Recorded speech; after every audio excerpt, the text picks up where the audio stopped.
Buenas noches, mi nombre es Kevin Zamora González y presentaré una crítica hacia la Corte Interamericana de Derechos Humanos para la materia Política Global afiliada al Bachillerato Internacional. Primero presentaré un marco introductorio acerca del tribunal, hablando de su origen, principales funciones y jurisdicción.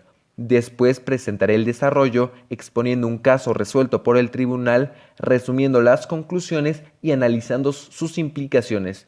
Posteriormente presentaré la conclusión donde evaluaré si dicha sentencia fue o no fue efectiva.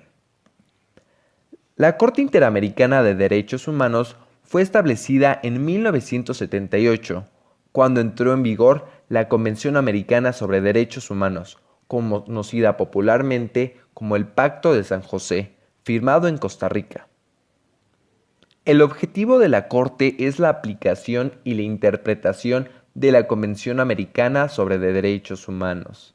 La Corte ejerce funciones en conformidad con lo establecido en este pacto.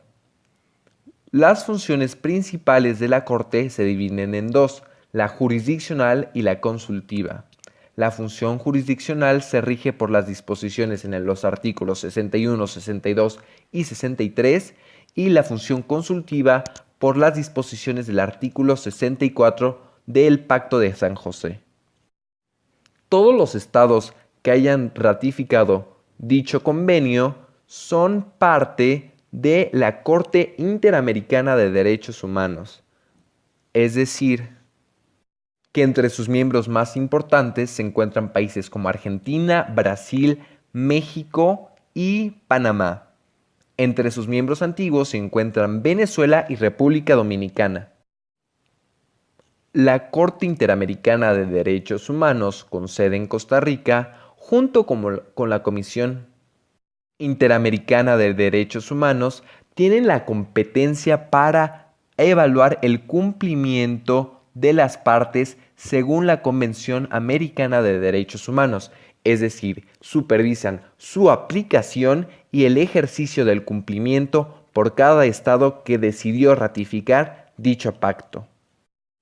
No todos pueden tener acceso a las disposiciones de la Corte. Con base en el artículo 61, en su subpunto 1, solo los estados partes y la Comisión tienen derecho a someter un caso a la decisión de la Corte. No obstante, cualquier persona puede acudir a la Comisión Interamericana de Derechos Humanos. Esta última determinará si el caso cumple con los requisitos para ser tratado por la Corte. Si es así, la comisión tomará el caso, lo revisará y lo presentará ante la Corte. El día 25 de agosto de 1974, un retén de militares detuvo arbitrariamente a Rosendo Radilla Pacheco, un aclamado e icónico líder de oposición político que encriptaba sus pensamientos en corridos opositores al gobierno autoritario. Rosendo Radilla fue visto por última vez en un cuartel militar de Ayotac de Álvarez en Guerrero. Durante los años 60 y años 70, en México comenzarían violaciones de derechos humanos y una guerra entre el gobierno de derecha y los opositores. A este conflicto ideológico y arbitrario en cuestión de sanciones por parte del gobierno se le llamó Guerra Sucia. 50 años después de la desaparición de Radilla, no se encuentra un paradero específico de su cuerpo. Fue en el 2001 cuando los familiares de Rosendo Radilla, ante la falta de respuesta por parte del Estado mexicano, que se presentó ante la Comisión Interamericana de Derechos Humanos el caso de Rosendo. Tras someter una audiencia pública acerca de la admisibilidad del caso, según las facultades de la Corte, que el 21 de octubre del 2004 se emitió dicho informe de admisibilidad. El 6 de julio del 2009 se llevó a cabo la audiencia ante la Corte Interamericana de Derechos Humanos. En ese mismo año se emitió la sentencia sobre el caso, condenando al Estado mexicano, reclamando una compensación monetaria y una compensación moral. El caso Rosendo Radilla marcó un hito en la historia jurídica de México, pues fue la primera vez que los Estados Unidos mexicanos recibían una sentencia por parte de una corte internacional. A raíz del caso de Rosendo Radilla, el sistema jurídico cambió, pues la Suprema Corte de Justicia de la Nación, tribunal de mayor orden dentro del Estado mexicano, determinó que todos los jueces debían seguir como parte del derecho nacional todas las sentencias desprendidas de la Corte Interamericana de Derechos Humanos siempre que México fuera el predicado de estas.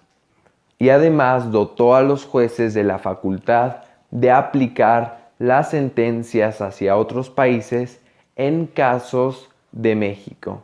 No obstante, estas sentencias tendrían el carácter moral, es decir, no serían obligatorios, pero podrían ser un referente que sentaría precedente en sus casos. 6 años después de esta resolución, es difícil determinar si el papel de la Corte fue o no fue efectivo.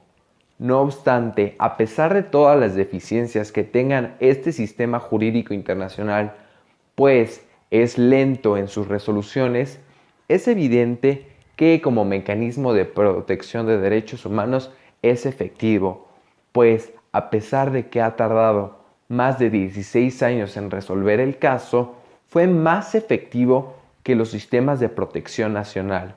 Es decir, a pesar de ser un actor no estatal, ofrece un plano de derechos humanos funcional y ha trabajado arduamente en la protección de los derechos humanos de los familiares de Rosendo Radilla, y se espera que siga teniendo un desempeño similar para proteger los derechos humanos de todos los individuos en las Américas.